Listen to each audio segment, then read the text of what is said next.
ఎవరికి చెయ్యివ్వాలి, ఎవరికి ఛాన్స్ ఇవ్వాలి, ఈ సంగతి కాంగ్రెస్ హైకమాండ్కి తెలిసినంత గొప్పగా ప్రపంచంలో ఏ కమాండ్కు తెలియకపోవచ్చు. అలాగని ఎప్పుడూ పప్పులో కాలేయలేదన్న సర్టిఫికెట్ కూడా వాళ్ళ దగ్గర లేదు. డిఎస్ను ఎలివేట్ చేయాలన్న అధిష్టానం తాజా నిర్ణయం ఏ ఎత్తుకు పై ఎత్తు. డిఎస్ను ప్రయోగించి కాంగ్రెస్ ఎవరి మీద గెలవాలనుకుంటోంది? కాంగ్రెస్ ప్రయోగశాలలో ఇంకేదైనా ఎక్స్పెరిమెంట్ ఉందా?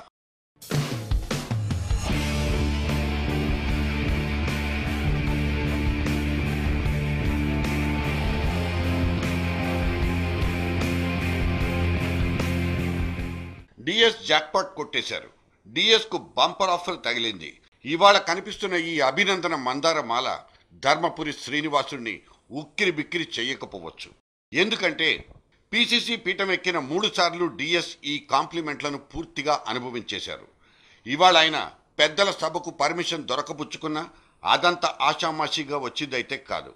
2004, 2009 ఆ తర్వాత మొన్నటి ఉప ఎన్నికలు, సొంత నియోజకవర్గంలో వరుసగా 3 సార్లు ఓడి హ్యాట్రిక్ కొట్టిన డిఎస్ను ఏదో రకంగా ఓదార్చాలని అధిష్టానం భావించినట్లుంది. ఎట్టకేలకు ఇప్పుడు ఈ కౌన్సిల్ సీట్ ఇచ్చి ఓదార్చేసింది. కానీ ఈ కథకు ఇదే క్లైమాక్సా? కాకపోవచ్చు. తెలంగాణ అంశం మీద కాంగ్రెస్ నుంచి స్పష్టమైన వైఖరిని ఆశిస్తున్న ఈ సమయంలో డిఎస్ ఇంట్రడక్షన్ వెరీ ఇంట్రెస్టింగ్గా మారింది. జరుగుతున్న కసరత్తంతా ఆ కీలకమైన సీఎం కుర్చీ కోసమేనా? రోసయ్యతో ఖాళీ అయిన కౌన్సిల్ సీట్ డిఎస్కి మాత్రమే ఎందుకు ఇవ్వాలనిపించింది? ఇక కిరణ్ చాప కిందకు నీళ్లు రావడం ఖాయమేనా? ఢిల్లీ నుంచి డిఎస్ తాజా కబురు చెవిన పడగానే ఇవన్నీ సహజంగా కలిగిన సందేహాలు. డిఎస్కు ఆకస్మిక ప్రమోషన్ మంజూరు చేసి తెలంగాణ సెంటిమెంట్ను సంతృప్తిపరచాలన్నది కూడా హైకమాండ్స్ ఆలోచన కావచ్చు. కానీ కిరణ్, సత్యబాబు, దామోదర్, చిరంజీవి మంచి స్వింగ్ మీదున్న ఈ యువజట్టును బ్రేక్ చేయాల్సిన అత్యవసరం ఇప్పుడేమొచ్చింది గనక?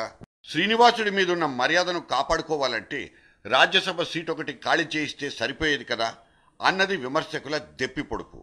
డి శ్రీనివాస్ రాష్ట్రానికి కాబోయే ముఖ్యమంత్రి అన్నది కూడా వాళ్లకొచ్చిన అనుమానమే. మనిషి మితభాషి.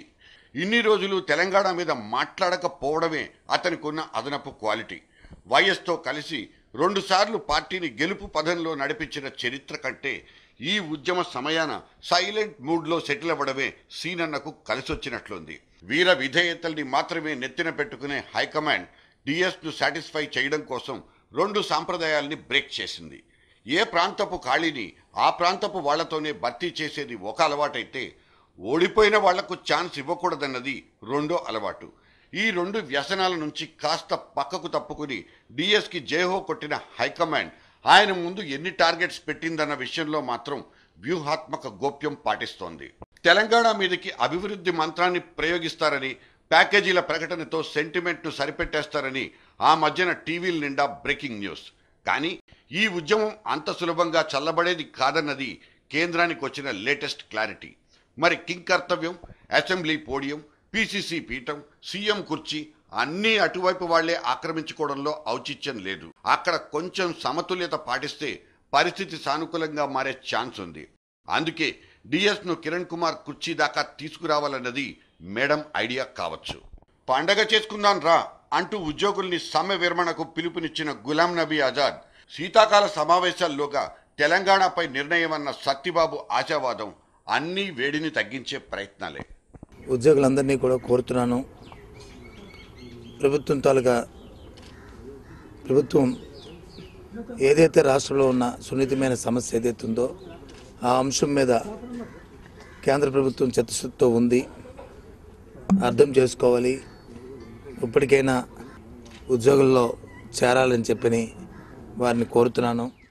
And particularly during the festival days, I would like to appeal the employees of Telangana to call off the strike and facilitate the state government to provide all those facilities. తాయిలాలు ఇచ్చి తైతక్కలాడించే ఫార్ములాతోనే high command ముందుకెళ్తోందన్నది Telangana వాదుల ఇంకో ఆరోపణ. రేపో మాపో క్యాబినెట్ను విస్తరించాలనుకుంటున్న కిరణ్ది కూడా పదవులిచ్చి మచ్చిక చేసుకోవాలన్న వ్యూహమేనని తెలుస్తోంది. కానీ సెంటిమెంట్ ఇంత విస్తృత స్థాయికి చేరుకున్నా కాంగ్రెస్ ఆచరించే ఈ చాక్లెట్ మంత్రం ఫలిస్తూనే ఉండడం ఆసక్తికరం. ఆర్టీసీ చైర్మన్ గిరిని అంటిపెట్టుకునే ఉన్న ఇంకో సీనియర్ మోస్ట్ ఎంఎస్ఆర్ కూడా ఉద్యమ సందట్లో పత్తాలేరు. పైగా తెలంగాణ ఆకాంక్ష కంటే గవర్నర్ పోస్ట్ గొప్పదేం కాదని కటింగ్ ఒకటి ఇస్తుంటారు ఆయన. తెలంగాణకు అన్యాయం చేసినారు, తెలంగాణ కూడా ఇవ్వాలని చెప్పేసి వాళ్ళంతా పట్టుబడుతున్నారు. మొదలు ఇంపార్టెంట్ మనకు ఈ ఇష్యూ.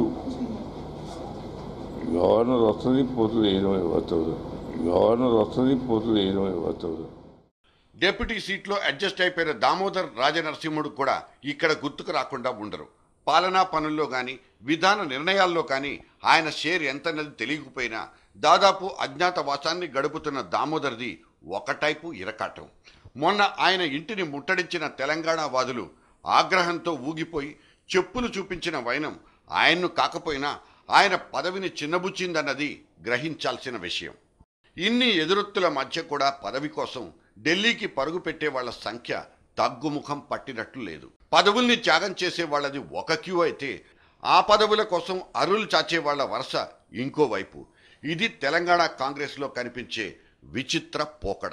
ఒక్క ఎమ్మెల్సీ పోస్టింగ్ కోసమే కిరణ్, సత్యబాబు అనే 2 పవర్ సెంటర్లు భీకరమైన లాబియింగ్ జరపాల్సి వచ్చిందంటే ఆ పదవి కోసం ఢిల్లీలో నెలకొన్న పోటీ ఎంతన్నది అర్థమవుతోంది. నిన్నంతా ఆంధ్రప్రదేశ్ భవన్లో వీళ్ళిద్దరిది ఎడమొహం పెడమొహం. డిఎస్ గారు నామినేషన్ వేసే ఘట్టంలో కూడా ఇదే తంతు. ఇప్పుడు డిఎస్ చేతిలో పడ్డ ఆ ఒక్క ఎమ్మెల్సీ సీటు కోసం చిరు గ్యాంగ్ తరఫున కోటగిరి విద్యాధరరావు కూడా పోటీ పడినట్టు సమాచారం. సో ప్రజారాజ్యం బ్యాచ్ ఉస్సురనక తప్పలేదు. ఇంతమందిని ఓడించిన డిఎస్ రేపు T5ను తట్టుకోగలరా అన్నది సందేహం. పోలవరం టెండర్లతో కాసేపు, డిఎస్ ఆరంగేట్రంతో ఇంకాసేపు సెంటిమెంట్ను పక్కకు జరిపిన కేంద్రం రేపు ధర్మపురి శ్రీనివాసును శిఖరాగ్రంలో నిలబెట్టి సీఎం పోస్టు ఇవ్వజూపినా అందులో ఆశ్చర్యం ఉండబోదు. కానీ ఇలా మాయోపాయాలతోనే కాలయాపన చేసే వ్యూహం ఇంకా ఎన్నాళ్ళన్నది రాష్ట్రం అడుగుతున్న ప్రశ్న. ఈ మొత్తం వ్యవహారంలో కాంగ్రెస్ వెండిపళెంలో పెట్టి అందిస్తున్న నీతి సూత్రం ఒకటి కనిపిస్తోంది. పదవులు ప్రజాసేవకు కాదు, కేవలం తమ పబ్బం గడుపుకోవడానికి మాత్రమే. దాన్నే రాజకీయం.com అంటారేమో.